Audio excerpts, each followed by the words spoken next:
Reddit user Evil English was very close to his grandparents growing up, so when they passed away, and he was asked to clean out their neglected Tennessee farmhouse, he accepted.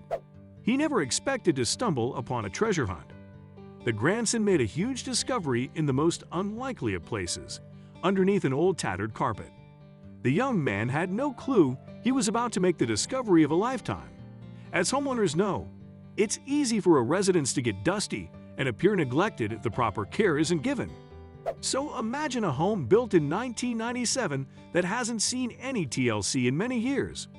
This is Evil English's grandparents' abandoned farmhouse in Tennessee. It had been a solid 20 years since anyone has been to the house, let alone touched it or made renovations.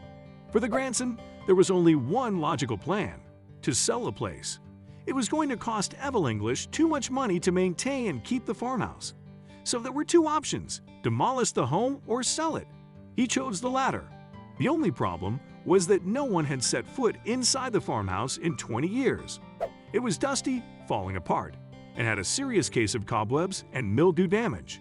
Deep down, Evil English knew that there was no possible way he was going to be able to sell his grandparents' farmhouse in its current condition. In the middle of cleaning, Evil English began to reminisce about his late grandparents, especially his grandpa. Back in the day, he was a sailor and was even chased by pirates at one point in time. He and his wife used to love reading Treasure Island to Evil English. That book always made him associate treasure with the farmhouse. So it makes sense that Evil English began to believe his grandparents had stashed away some type of treasure in the house. He just had to find it.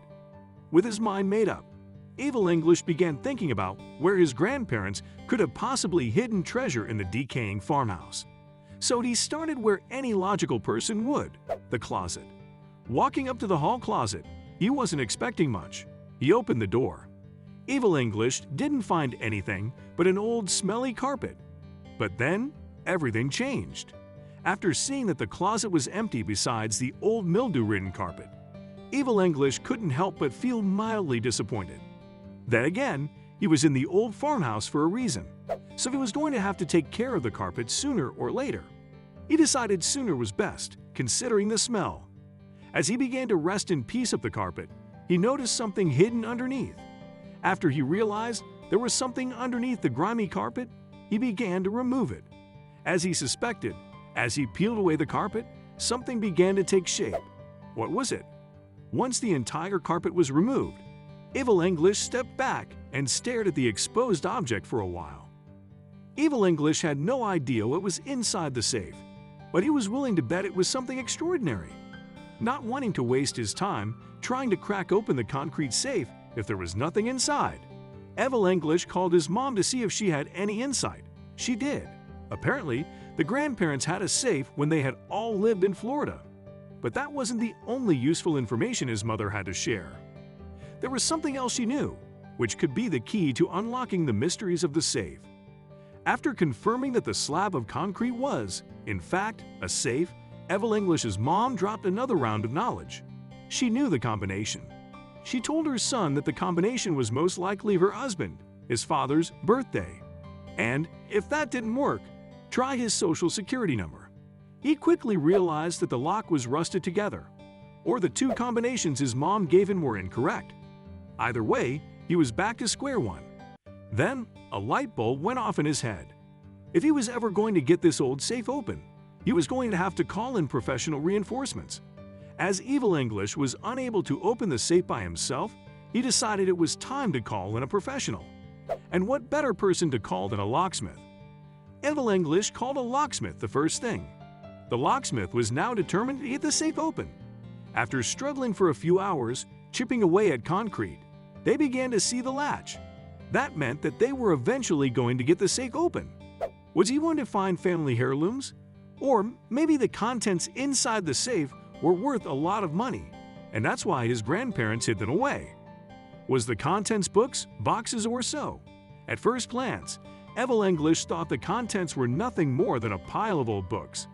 Or maybe they were boxes. He began taking the books/boxes out of the safe, and at first, he was a bit disappointed. Where were the antiques and artifacts he thought he was going to find?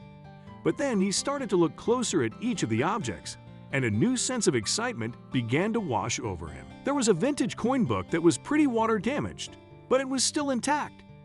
Unfortunately, there were a bunch of dollar bills that were damaged beyond repair due to the flooding. But there was still much to be excited about. Evil English stumbled upon a collection of rare coins in the safe. They were well preserved, unlike the bills. It turned out, as Evil English dug deeper and deeper into the safe, there were more bills. Then, getting closer to the bottom of the safe, he found something remarkable. It seemed as though the treasure just kept getting more grandiose the further he dug. You won't believe what was at the bottom. Toward the bottom of the safe, Evil English believed he'd found hundreds of dollars worth of rare coins. But upon closer inspection, he concluded that it was closer to thousands of dollars. He's no coin expert, so he was going to have to get a referral and ask a professional how much the coins are worth. But the treasure didn't stop there. Evil English was about to stumble upon something he'd never seen before. Another thing that Evil English came across were silver bars. Unsure of what they were at first, he soon learned their significance. Each of the bars was inscribed with the state names Connecticut, Delaware, and Massachusetts, along with their founding date. He figured they were rare bars, due to their historical significance. But like the coins, he was making assumptions and wanted to get a professional's opinion about the artifact's worth. But the coins and bars weren't the only things Evil English found. With all of these findings, Evil English was on cloud nine. The thing is, with all of the rare coins, dollar bills, and historical silver bars, he never would have guessed that the last item he'd take from the safe would pull at his heartstrings. The final thing he took out of the safe was an overly rusty box. Now he was no stranger to opening things. So, after some time and persistence, he opened the box. What he discovered inside pulled at his heartstrings. The contents of the old box were some of his grandmother's priceless jewelry. Evil English was very emotional, holding his grandmother's jewelry. But while he was doing so, something was nagging him. If his grandmother's things were hidden away in this safe, then where were his grandfather's antiques?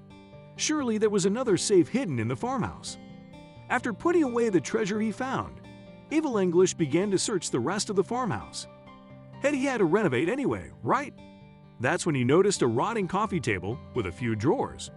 Thinking he had nothing to lose, he opened one of the drawers. There was a safe hidden away in the coffee table. The safe contained some of his grandfather's antique arms, objects that Evil English was curious about because he didn't know their location. But that wasn't the only thing he found in the coffee table safe. He stumbled upon something that was about to increase his find's total worth.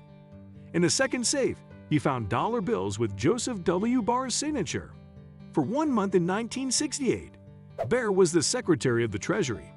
Because of his short term, not many of these notes were produced, making them very valuable. While that information was useful, Evil English still wanted an exact value for the items. He figured he was standing on a gold mine and that everything probably totaled thousands of dollars. Anything from 1964 or older is 90% silver worth about 20 times face value of the coin, he said. Then, there was one Reddit user that clued him in on collector's value, saying that coins found in a safe have a value separate from the face value. Either way, Evil English is going to have a nice payout.